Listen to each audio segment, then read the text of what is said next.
बिहार के लाखों पेंशन धारकों के लिए अच्छी खबर है। मुख्यमंत्री सम्राट चौधरी ने समाज कल्याण विभाग के अधिकारियों को निर्देश दिया है कि सामाजिक सुरक्षा पेंशन की राशि हर महीने की 10 तारीख तक हर हाल में लाभार्थियों के बैंक खातों में पहुंचा दी जाएगी। इसके साथ ही उन्होंने विभाग के रिक्त पदों को भरने और आंगनबाड़ी केंद्रों को मजबूत बनाने पर भी जोर दिया है।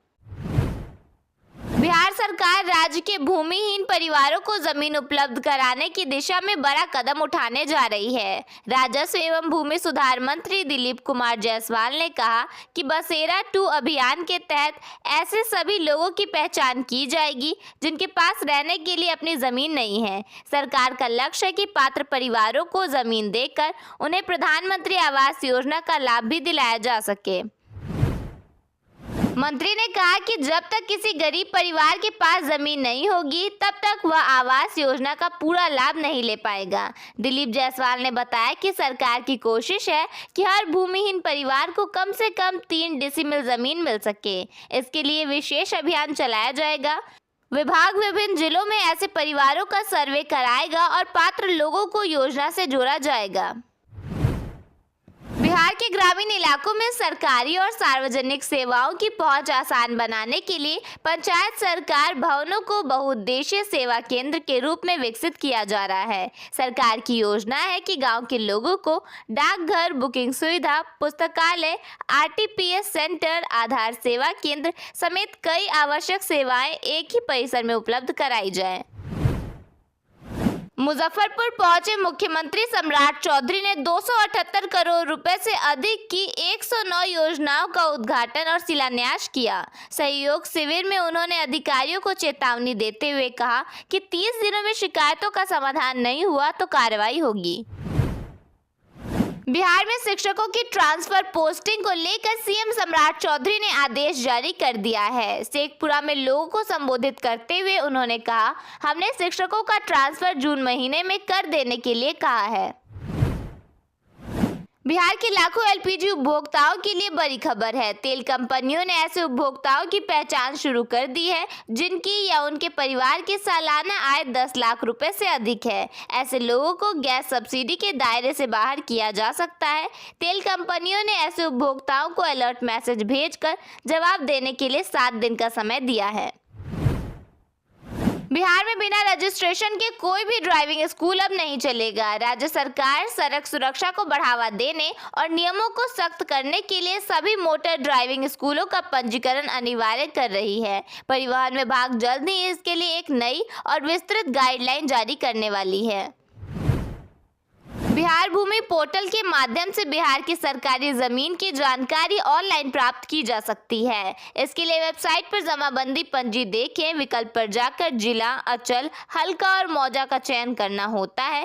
खाता, खेसरा या रैयत के नाम से सर्च करने पर स्क्रीन पर जमीन का पूरा विवरण और उसकी प्रकृति दिख जाती है। इसके अतिरिक्त जमीन की सटीक सीमा और डिजिटल मैप देखने के लिए बिहार भू मानचित्र पोर्टल का उपयोग किया जा सकता है। कस्टम हायरिंग सेंटर के माध्यम से किसानों को 1600 रुपए प्रति बीघा की दर पर कृषि यंत्र किराए पर दिए जा रहे हैं। इस योजना के तहत ट्रैक्टर, थ्रेसर, रोटावेटर और फसल अवशेष प्रबंधन जैसे आधुनिक उपकरण उपलब्ध कराए जाते हैं। यह सुविधा विशेष रूप से उन छोटे और सीमांत किसानों के लिए है जो महंगे कृषि उपकरण खरीदने में असमर्थ हैं। किसान इसके लिए कृषि विभाग, कृषि विज्ञान केंद्र या आधिकारिक मोबाइल ऐप के माध्यम से बुकिंग कर सकते हैं। बिहार सरकार ने राज्य में फर्जी मदरसों और संस्कृत विद्यालयों के खिलाफ एक बड़ा अभियान शुरू करते हुए उनकी भौतिक जांच के आदेश जारी किए हैं। मुख्यमंत्री सम्राट चौधरी के नेतृत्व वाली सरकार के शिक्षा मंत्री मिथिलेश तिवारी ने स्पष्ट किया है कि शिक्षा व्यवस्था में पारदर्शिता लाने और सरकारी धन के दुरुपयोग को रोकने के लिए यह कदम उठाया गया है। जांच में जो भी संस्थान फर्जी, बिना मान्यता के या नियमों के खिलाफ चलते पाए जाएंगे उन्हें तुरंत पूरी तरह से बंद कर दिया जाएगा। मुख्यमंत्री सम्राट चौधरी ने कहा है कि शीघ्र ही मुजफ्फरपुर जिले में रैपिड रेल सेवा की शुरुआत होगी। इसका डीपीआर तैयार हो रहा है। आने वाले कुछ वर्षों में रैपिड रेल की सेवा मिलने लगेगी। अभी मुजफ्फरपुर से पटना जाने में 1.5 से 2 घंटे का समय लगता है, लेकिन आने वाले कुछ दिनों में यह समय घटकर मात्र 30 से 40 मिनट तक रह जाएगा। गर्मी में यात्रियों की अतिरिक्त भीड़ को देखते हुए डिब्रूगढ़, कोलकाता सहित कई स्पेशल ट्रेनों की सेवाओं को बढ़ाया गया है। इसके अतिरिक्त गुवाहाटी, तिरुपति और रंगापारा नॉर्थ विजयवाड़ा के लिए नई वन वे स्पेशल ट्रेनें भी चलाई जाएंगी, जिससे यात्रा सुगम होगी। जम्मू कश्मीर के किश्तवाड़ जिले के गैंस, सरथल और माछीपाल इलाके में मंगलवार को बादल फटे हैं। सांसद और केंद्रीय मंत्री डॉक्टर जितेंद्र सिंह के मुताबिक रेड क्रॉस, पुलिस और राजस्व विभाग की टीमें मौके पर भेजी गई हैं। लोगों से सतर्क रहने की अपील की गई है। इधर मौसम विभाग ने बताया कि मानसून 4 जून को केरलम के तट पर पहुंच सकता है। पहले 26 मई को केरलम पहुंचने का अनुमान था। मौसम आमतौर पर 1 जून के आसपास केरलम पहुंचता है और अगले 1.5 महीने में पूरे देश को कवर करता है। बिहार में सरकारी बंगले को लेकर जारी राजनीतिक घमासान के बीच मुख्यमंत्री सम्राट चौधरी ने बड़ा बयान दिया है। शेखपुरा में एक कार्यक्रम को संबोधित करते हुए उन्होंने साफ कहा कि वह पद और सरकारी आवास से मोह रखने वालों में नहीं है। उन्होंने कहा कि जिस दिन पार्टी और नेतृत्व कहेगा कि अब उनकी जिम्मेदारी खत्म हो गई है, वह 24 घंटे के भीतर सरकारी आवास छोड़कर अपने निजी घर चले जाएंगे। समस्तीपुर और पटना के बीच गंगा नदी पर पीपा पुल बन रहा है। इस पुल का निर्माण कार्य लगभग पूरा हो गया है। इस पुल के तैयार हो जाने के बाद समस्तीपुर से पटना के बीच घंटों की दूरी सिर्फ मिनटों में ही पूरी की जा सकेगी। इस परियोजना में कुछ एक्सपर्ट की भी मदद ली जा रही है।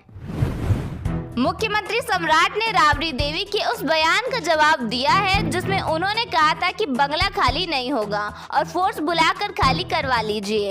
इस पर सम्राट चौधरी ने कहा कि बंगला खाली होगा और कोई माई का लाल इसे नहीं रोक सकता। उन्होंने यह भी कहा कि जो गुंडागर्दी करेगा उसे जेल में डाला जाएगा। अख्तरुल ने कहा है कि रिश्ता बरकरार रखने के लिए तेजस्वी को अपना वादा निभाना होगा। उन्होंने विधान परिषद की एक सीट पर दावा करते हुए कहा कि उन्होंने नेता प्रतिपक्ष का साथ दिया था। इसी आधार पर उन्होंने अपनी दावेदारी पेश की है। दरभंगा में एक महिला के शव को जलती चिता से पुलिस ने अपने कब्जे में ले लिया। मामले में पति पर हत्या का आरोप लगाया गया है। मृतका की मां ने कहा कि उनके दामाद का दूसरी लड़की से अफेयर था और वह छोटी छोटी बातों पर उनकी बेटी को प्रताड़ित करता था। पटना के एक हॉस्टल में एक छात्रा का शव मिला। बताया गया कि बॉयफ्रेंड से झगड़े के बाद उसने अपनी जान दे दी। छात्रा ने अपनी एक दोस्त से कहा था कि वह उससे बात नहीं कर रहा है। परिवार का कहना है कि एक लड़का उसे काफी दिनों से परेशान कर रहा था, जिससे वह काफी डिप्रेशन में थी।